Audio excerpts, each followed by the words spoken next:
All right. Hello, everyone. Welcome to our discussion on project management as project manager as an integrator. I'm Dr. Michael Shick. I will pass it over to Mr. Jerome Lampone to conduct the introduction. So, Jerome, over to you. Thank you, Mike. Hi, everyone, and welcome to our live expert session. And we're so glad you could join us today. And if you're preparing for the PMP, the CAPM, or just looking to lead with more clarity and confidence, you're in the right place. And today's topic is a powerful one, the PM as integrator, as Mike mentioned. And this is how project managers bring together people, process, and strategy to deliver outcomes that actually matter. And there's no one better to guide us through it than Dr. Michael Shick. Dr. Shick is the CEO and founder of ROSEMET, a PMP and CAPM instructor, an Air Force veteran, and a leadership professor who's helped hundreds of professionals not just pass their exam, but lead in the real world. And when he's not teaching or running the company, you'll find him with his family.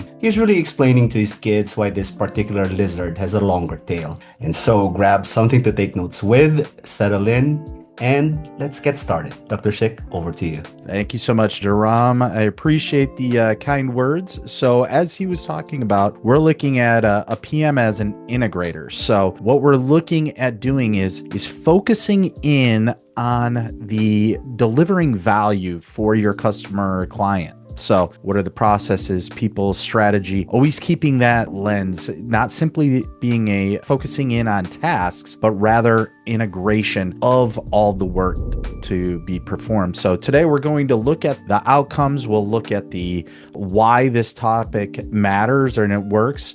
We'll frame it, look at the exam content outline connection if you are looking to take your CAPM or your PMP exams coming up. Then we'll look at the integration mindset as well as tools for integration.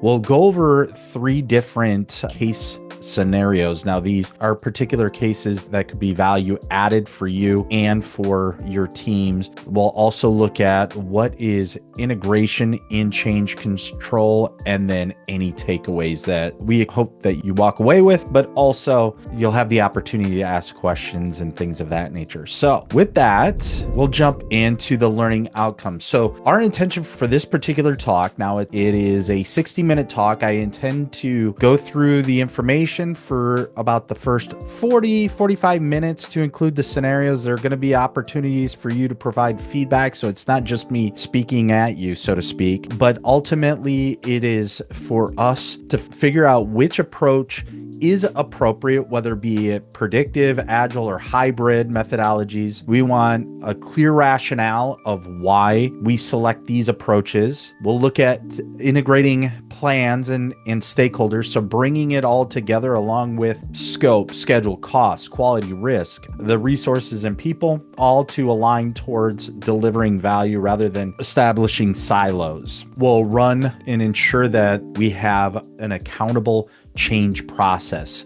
So simple changes, particularly if you're leveraging a predictive type of methodology or approach, that we are not simply stuck in that, but we are able to make change, but understand the second and third order effects associated with those changes. So that way we can be rigid while also remaining flexible, which I know is a little bit opposites here.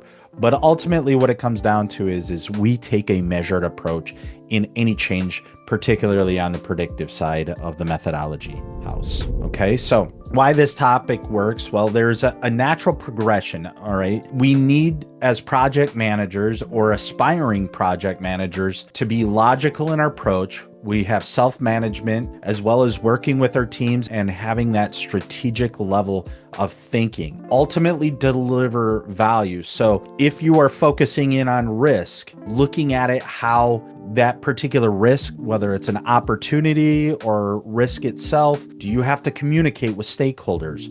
Do you have to look at the schedule? So it is bringing all of the various different knowledge areas together as a project manager so you are able to deliver that value and meet the business objectives that have been identified in your project charter. All right. And then if you are intending to take an exam, it's certainly for your certification, it's certainly relevant, whether we're talking about the PMP, particularly in the process domain, which represents 50% of the exam. Now, to be clear, I am not suggesting that this particular talk is worth 50% of the exam. What I'm saying is the process domain for your project management professional certification is worth 50% of the exam. And this is a sliver of the process domain.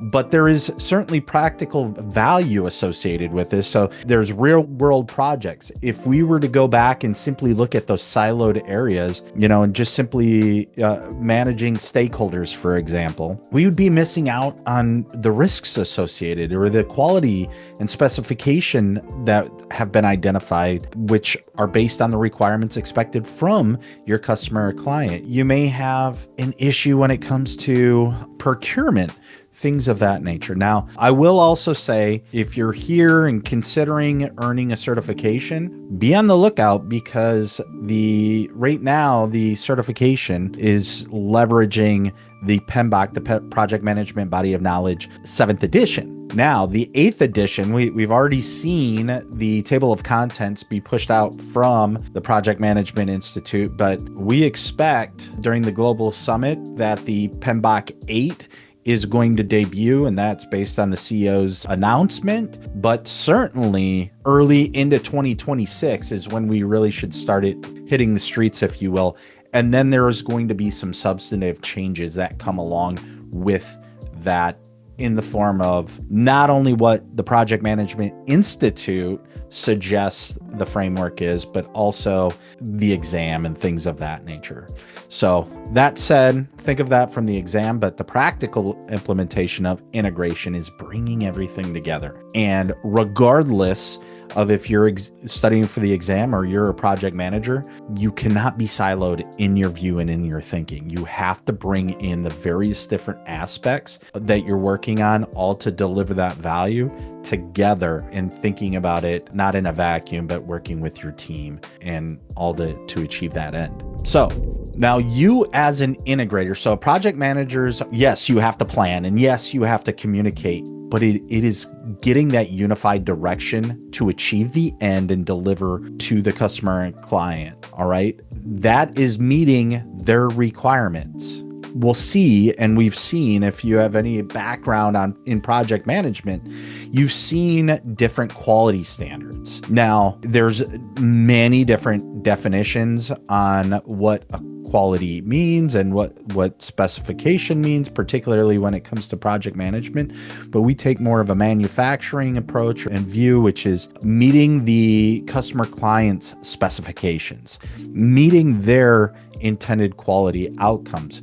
They may be looking at that lower end vehicle, and their requirements may simply be a 4-door automatic that goes 0 to 60 in 8 seconds and does not break down for the first 5 years. Or their quality parameters or specifications is a 2-door vehicle that can go 0 to 60 in 4.8 seconds and can break down every 6 months. So there is differences in the particular approach and quality, but ultimately it is all meeting the same end and those specific specifications. So to be able to get there, you need a clear path for managing yourself and leading your team, driving your strategy and bringing it all together. So you got to connect the dots across all different knowledge areas across the project lifecycle. So for those aspiring project managers out there, what is a project lifecycle? Project lifecycle is the life of the project. So from start to end, which is initiating, planning, executing, and closing. Okay, so initiating, planning, executing, closing. That's the life cycle. That's the period of time from when you start until you deliver. All right, so we're going to focus on the different methodologies, and we'll weave together some plans and stakeholders and talk briefly about change control. So if you are looking at taking your project management professional, this kind of goes to what we were talking about a few minutes ago. And that is the three primary domains that are assessed. You've got the people domain, which is 42%. You have the process domain, and that's 50%. And that's where project integration comes into play. And then you have the business environment, which is about 8%. So integration, planning, executing, monitoring, controlling, and closing, those are the process groups that are part of the process domain. Now, if you're looking more at the CAPM side of things, you'll look at the fundamentals, predictive, agile, and business cases, and you can see that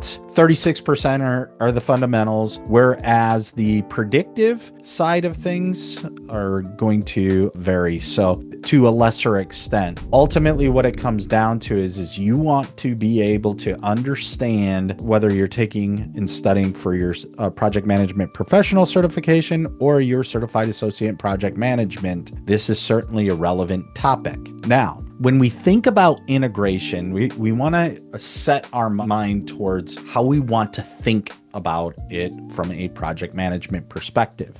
All right. That comes into view from, whether you're a project manager, you can't just look at this from a task management perspective. And while that does matter, make no mistake, it does matter. What we need to be able to do is consider additional trade-offs. So are we balancing the demands with strategic choices to meet the customer client's intent? And is everything within the project interconnected, and there isn't something that just does not meet and line up? For example, several years ago, I was putting on this event that within 6 weeks, I had to bring in and put together in this event that was multi-day, individuals from across the globe all coming in we had several hundred people come in for training and sports activities and some therapy sessions, their spouses and the members themselves. And then we had a couple hundred volunteers and then the support staff. So all be told, it was quite the endeavor. But as we were putting together the schedule and applying resources to the schedule, it came into view that while we had planned, so we thought we planned for everything, we had food delivered, and we had the location of where the food was going to be delivered, when it was going to be delivered, how it was going to be delivered, how it was going to be distributed, and then it just dropped off. There was nothing about when it would end or the cleanup or anything. And, sitting back looking at this in hindsight being 2020, you say, well, of course. I mean, you've got to clean up, you've got to take out the trash, you've got to do a sweep, things of that nature. But when we were talking about several hundred tasks and activities and even a few hundred, certainly over 100 work packages, it's easy to drop the ball on something like that. And then when you start putting the schedule together and showing the linkages between the various different activities that need to be worked, came into view that we missed that. So what's the point of what I'm saying? Integration is connecting the dots. All right. And it's not just with schedule, but now what's the risk if we don't have a cleanup plan? Do we have folks identified or volunteers who are going to take care of this work? Do we have the trash removal mechanisms in place that need to do that, are available to do that? Are people going to be late for their events? Things of that nature. So when, it's simple on its face, but when you start digging in to some of these different discussions, you start to realize that, oh, wow, there is a potential for second and third order effects that can impact other things in the project. So our core integration principle needs to balance across scope, schedule, the cost, quality, risk, resources, and stakeholders, all to ensure that it all comes together and it is holistic in nature. So if you find yourself as one of those individuals that have joined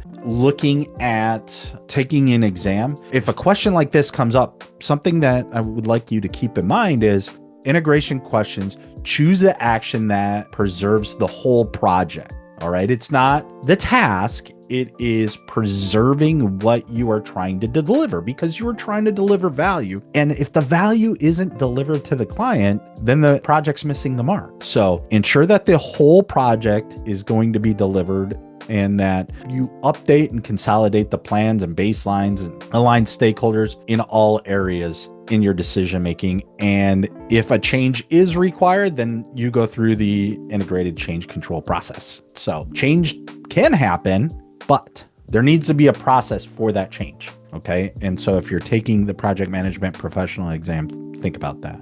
Whole project intact. If it's got to change, use the process. All right. So tools for integration. Now, these are more methodologies than tools per se. When we talk about this, when we go in, there are specific tools associated with these methodologies. So just at the high level, we have predictive, adaptive, and hybrid. So what's the difference between the three of these? All right, for predictive, that's more of that traditional plan. The scope doesn't really change. It's more of that waterfall methodology. You do a lot of your planning up front, you execute all to deliver at the end. Adaptive, otherwise known as Agile, is that process by which the scope can change, but your personnel and the cost remains fixed. All right. You have flexibility. You set up time boxes in your sprints and you go through the cycle. You look at what needs to be delivered. You execute on it. You do your retrospectives. You get client feedback, and then you update, take the work, the backlog of work that needs to be done, prioritize working with the project or product owner and the customer client, and then you iterate over and over again, all to deliver. Now, hybrid brings in, based on the project need and your organizational structure needs, it is bridging or tailoring predictive processes with adaptive processes.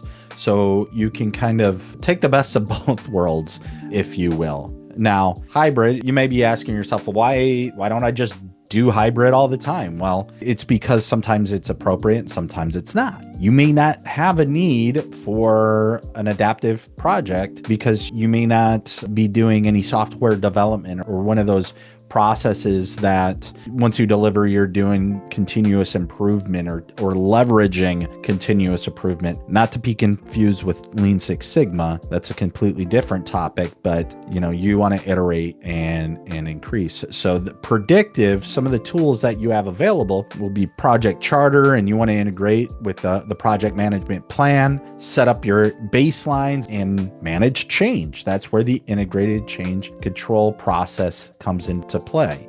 And so with the CAPM focus, you want to apply an integration management plan. So focus in on that. If you're looking at adaptive, you want to plan your iterations and manage the product backlog. Remember, that product backlog is the work that needs to be done still.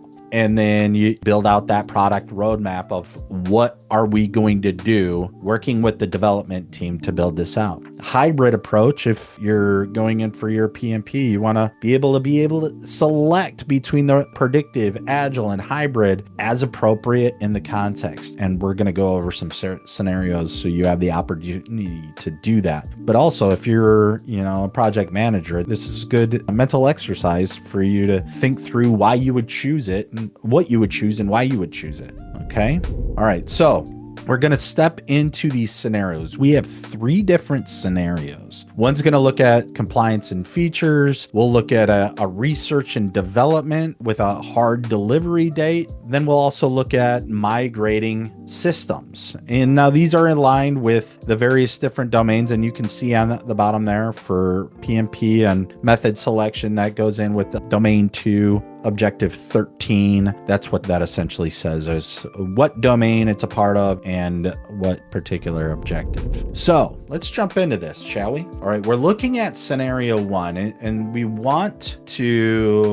have a particular product that's highly regulated. And so the challenge, I'm just going to read this out. The medical device team operates under strict documentation and traceability requirements for a quarterly regulatory release. So there's a lot of government oversight when it comes to this. And simultaneously, business demands require rapid user experience improvements delivered every 2 weeks to stay competitive. So these conflicting demands, we have a fixed document cycle that it needs to be delivered to regulatory compliance. And this requires audit trails and validation protocols, things of that nature. But the users also are having difficulty navigating the site and navigating what they're doing. So, all right, that needs to be updated while you also are required to deliver that information. And you have one team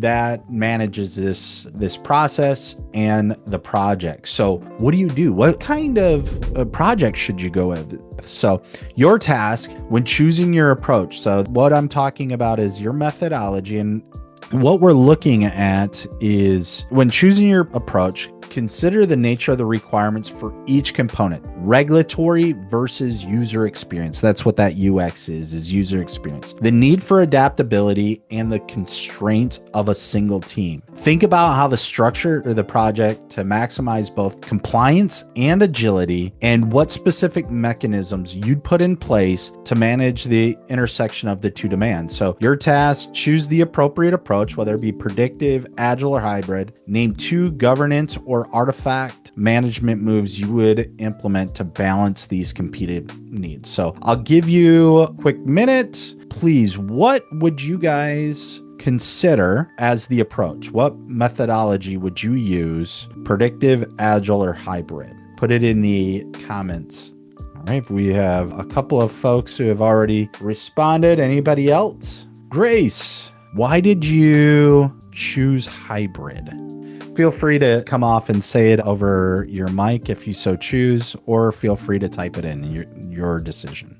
All right. So while Grace appears to be typing that out, next question, name 2 governance or artifact management moves you would implement to balance those competing needs. So what would you leverage in this type of scenario to, whether it be governance or artifacts, to balance the competing needs? Please type that in as well. Grace wrote, because I want to balance the rigidity of regulatory requirement and that of the flexibility of the user experience. That's exactly right. So while everybody's responding to the 2 governance or artifact management moves, I'll explain this a little bit more. So let's say you have a quarterly or monthly cycle that you have to deliver that information. You need to, based on whatever agency is requiring that information, you're going to have to download it, likely clean it up, put it in a report of some sort, and send it out. And that is more of an operation. That's just something that you're going to have to deliver over and over and over again. And you need to set up a project, possibly to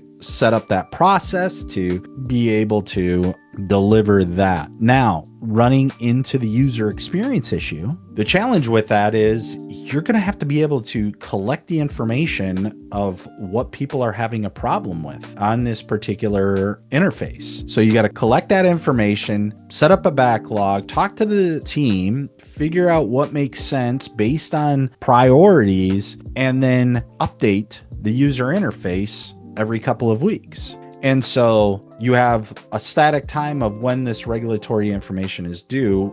Meanwhile, if you solely focus on that, you're going to miss the user experience, and then there'll be an impact either to the customers who want to continue to work with you and leverage your product, or some of the regulatory information may be missed or not uploaded properly, and therefore now you're running into possible fines and other penalties associated. So having a hybrid model that allows you the flexibility to go into sprints to update the information and possibly pull down that information is certainly a strong proposition for this particular scenario. So, all right. Now, I see nobody has put in any information. Does anybody want to jump on the mic and give their thoughts on what some governance or artifact management moves you would do and want to implement on this? I'll give it another quick second. I may be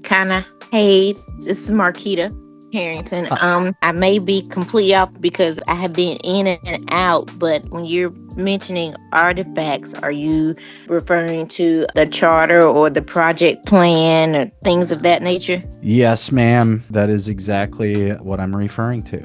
So very good, Marquita. Thank you so very much for your thoughts on that. That's exactly right. We're going to need to be able to collect that information, ensure that it's in alignment with the project charter and our project plan as we progress. So any information that's associated with that, this could be backlogs, for example, that we're tracking those and moving those along as required. So with that being said, anybody else have any thoughts? All right, nothing heard on that front. So let's go to the next scenario, shall we? All right, this one is an exploratory research and development, R&D's research and development with a public demo. Now, the situation is your team is working on this research and development initiative, and there's a high level of uncertainty when it relates to the scope, and stakeholders need frequent feedback to guide their direction. But there's one immovable constraint, and that is the public demo starting in exactly 6 weeks. Like, you have a hard date. So the key friction or tension point is you don't know necessarily the scope. So the scope isn't necessarily certain, but you do have a fixed date and stakeholder expectations. So you have regular visibility with the stakeholders and they have opportunity for input. So what approach would you take to, I'm talking about whether it be predictive, adaptive, or hybrid, what approach would you take and identify an artifact that would enforce or protect that demo date while maintaining the flexibility to pull in information? I'll give you all a moment to provide your feedback on that.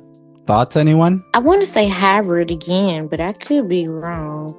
Thank you, ma'am. Alvin wrote hybrid, leveraging the flexibility and communication benefits of Agile and using the rigidity of predictive for the demo. Okay. Marquita, why did you think hybrid? The flexibility. Okay, fair enough. Scope is uncertain, Grace, and there is the criteria for hard date. Fair enough. Well, one of the things that we want to think about is certainly the hard date. Okay, so I would argue that we have, because we have a lot of touch points with the various different stakeholders, as well as likely the project sponsor, it's relatively high risk, I would say, given that it's a public demo on something that isn't fully understood. We're going to have to move fast. There's a tight timeline, but we'll have the ability to develop that scope working with folks, working with all the stakeholders. So I would say this would be a great opportunity to have an adaptive approach or agile approach that has time box. And the reason is because we'll have the ability to iterate and prioritize backlogs as we're pulling in the information from everywhere. And then we can protect the date by flexing the scope. Because remember, adaptive, you don't have a fixed scope. You have the scope. You can get down and get your minimum viable product, or, some people will say minimum lovable product, but when it comes to the exam, you want the minimum viable product. So all the nice features and things of that nature aren't necessarily a requirement, at the particular moment. You need something that is functional, something that works, that meets the intent of the demo. So having more of that adaptive approach, so you have some flexibility, you time box it and say, all right, here is the time, no kidding, we need to be delivered. We get feedback, so we're going to iterate on that particular item. You're going to be in a very good place. So this particular scenario, it's much more appropriate for adaptive. All right. Now, the third scenario. This is an enterprise resource planning migration with a fixed vendor statement of work. That's what WSAL statement of work is. So you're leading an ERP migration where the vendor milestones are contractually binding with a penalty clause. So you got to meet it, otherwise you owe extra money. However, the business units are requesting early process tweaks and configuration changes to reduce go live risk and improve adoption. When you go live, you want it to work and you want people to actually use it, because ERP systems generally are not inexpensive. So you've got these competing pressures between the contractual obligations. You've got fixed vendor deliverables. You have milestone payouts. You have legal constraints all associated. The business flexibility, so the process refinement is needed. User feedback, incorporation, and risk mitigation. And then you also have the integration challenges of coordinating with the vendor, work with internal adoption. So you've got change management associated, because people don't like change. I always joke and say they love it, but change can be a very hard thing to implement. So you could have a fantastic system, but if people don't know how to use it and they're not adopting it, then that becomes a problem. Okay. So how to think about this scenario, and it's a complex scenario. Consider the interplay between the contractual obligations and the need for business agility, and focus on how you would manage risk associated with both a rigid vendor agreement and adoption, your internal adoption. So think about the process and the communication channels that are required for stakeholder alignment. And then you want to ensure that both the vendor and business units needs are addressed. It's particularly important to think about the change control process, and would that be adopted or emphasized to handle the evolving requirements, all based and in alignment with this fixed contractual terms. So you've got a rigid term, you've got to get everybody on board, and you've got these competing pressures because people don't want to move and change, possibly, but they have to within this timeline. Otherwise, there's additional monetary issues that need to be considered. So your task is, what is the appropriate approach that you would use, and specify a critical governance decision that you would need to make to balance the contractual commitments with the business unit's needs for early iteration. So I'll give you all a moment to look over the screen again, and then please feel free to jump on and tell me your thoughts, or type it into the chat window. Yes, that was a lot. Let's narrow it down. You've got contractual issues and you have user needs and adoption. Think of it kind of like user interface and training that people would need. Say, for example, you have a new document delivery system, or in this case, it's ERP. But if you don't meet the contractual obligations, now you owe more money. I'm thinking of it as my soft docs project, and we have some contractual things, so definitely as far as pay and what the vendor is going to allow, but also issues with functional users, what they want changed, and how far the vendor is going to go. So what do you think, or what would you argue is a good approach that you would use? Do you think in this particular situation, predictive makes sense? Or we're also talking about business units adoption, so that could be fixed. But then on the same token, if as people bring things on, they're going to identify things that need to be improved. So does an adaptive approach work? I think so, but going back to the scenario here, I'm still mulling it over. That's okay. Alvin, you put hybrid, keeping the structure needed for contracts and vendors while using Agile to test and adapt early. A good setup governance review that will let the team handle changes quickly without breaking what it has been agreed with vendors. Spot on, Alvin.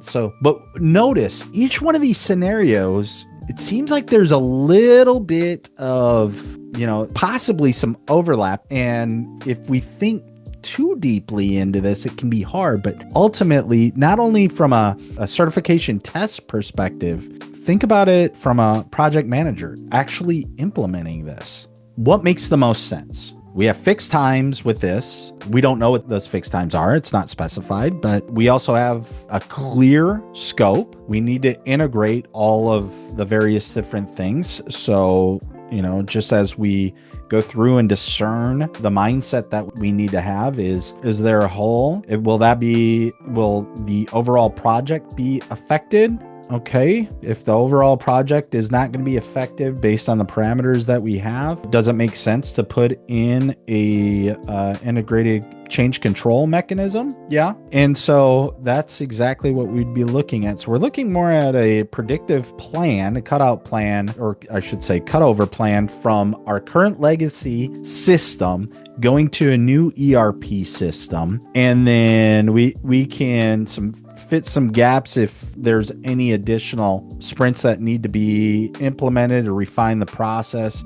And then look at a change control process as we progress for our business unit. So, all right, change management. Now, change management is that what I've been talking about is the integrated change control, and that's essentially change management. And so this is a structured approach. You want to identify the change in your team, the people that are part of the integrated change control mechanism. You want to assess the impact, start thinking about the second and third order effects associated with this change. Is it going to affect the scope? How about the schedule, budget?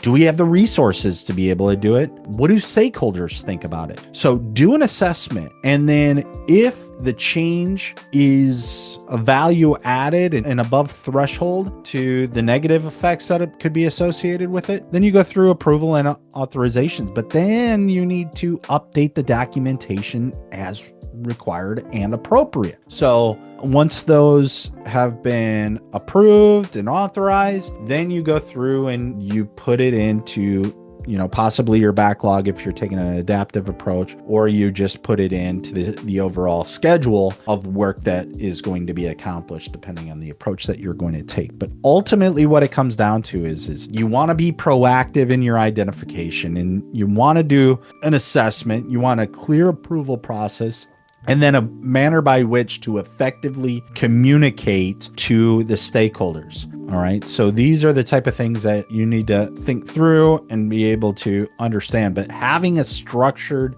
change management approach is certainly needed. So some practical tips associated with it: having a template available and having that structure in place to be able to collect that information. Have the communications metrics sorted out and people know how they are going to get the information. And then are there set up meetings for your regular reviews? Document the lessons learned, why you made the decisions, what are those parameters, and you already have this template. You can leverage, like in this meeting, depending on the system, you can leverage artificial intelligence to take notes, and then once you have those notes compiled, you can send them out to everybody and get stakeholder feedback. Maintain logs and assessments. Leverage the tools you have and work with your stakeholders and communicate. That's the key. If I had a foot stomp moment, that'd be my foot stomp moment for this particular slide. So now, what are some pitfalls? If you don't know, if the scope is ill-defined or the requirements are ill-defined, you don't have clear objectives, that can make it challenging to discuss, because you may be talking about, hypothetically a peach tree, and a different stakeholder could be talking about an apple tree. But you're both calling it trees and expect to have the fruits from that tree, but you're talking about two different type of fruits. So make sure that you have clear objectives and you have the benefits of communications. Ensure that you're engaging with stakeholders at an agreed upon amount based on their ability to interest and ability to affect the project that you're doing. Okay, that's not to say anybody is better than or less than. It's just some people have different interest in what you're doing and the particular project due to either functional requirements, or maybe they just like it, or on the flip side, really dislike the project coming out. So maybe this is getting into something that they created earlier in their career, and it was a point of, responsibility, and that kind of made them successful, and now you're doing away with it. So don't underestimating the resistance to change. If you've been in projects for any amount of time, you know that people do not like change, and they will be resistant to change. So the more you can bring people in and have them have an input to be able to take some ownership and start seeing the benefits, the value added to the organization, the better off you're going to be. understand that inadequate training and support affects internal and could affect external stakeholders. So make sure people are trained properly in what it is you're trying to do. And then failure to integrate change management with project management, that can have a ripple effect, not only for this project, but other projects down the road, because now you're not collecting lessons learned and some of the items that you've found and identified have been missed. So make sure you understand these pitfalls. So closing takeaways. This is one of those, a framework that certainly isn't necessarily PMI related per se, but it gets the essence. So when you think about this, you think about integration management. You want to integrate those plans with stakeholders and artifacts into one coherent picture. So what are you trying to do? You're trying to unify everything that you're doing. And then you want to balance that with the scope and schedule and cost and quality and resources and stakeholders, everything that can be involved. So you want to unify and balance and then adopt a particular methodology or approach, whether it be predictive, agile, or hybrid, to meet the needs of the particular project. And then you want to be able to deliver. So what are you delivering? You are delivering value. The project is meant to be that change management mechanism or innovation mechanism that adds value to the organization, because if it doesn't add value, then why are you doing it? You shouldn't be doing anything that doesn't add value, because there is direct costs associated with it. So make sure you're unifying all the various different plans, you're balancing the work and making sure that you take the approach that makes sense, and then you're delivering value. So key question to ask yourself: which option keeps the whole project, not just fixes one particular part? So remember the whole project, not in silos or a vacuum. So with that, if you are looking to earn your CAPM or your KPM or your project management professional certification, I'm happy to say ROSEMET certainly supports that. We have exam simulations. We do coaching and mentoring, as well as have a support community so you can work with peers and various different certified coaches. We also work with organizations. So apologize for my obligatory comments on that, but certainly warranted. If you found value in this, certainly like and subscribe to our material. And if you have additional questions, I'm really happy to answer those offline or join our community and take part. So with that, I'm going to open it up for questions. And if you don't have questions, certainly appreciate your time and your willingness to jump on the call with us. But now I'll stop. And what questions do you all have about integration, being that project manager who focuses in on integration? All right. Well, thank you, everyone. I appreciate it. I will stay on for another minute or two and wait for some of these questions to come in. And thank you so much, everyone. I wish you all a great rest of your day.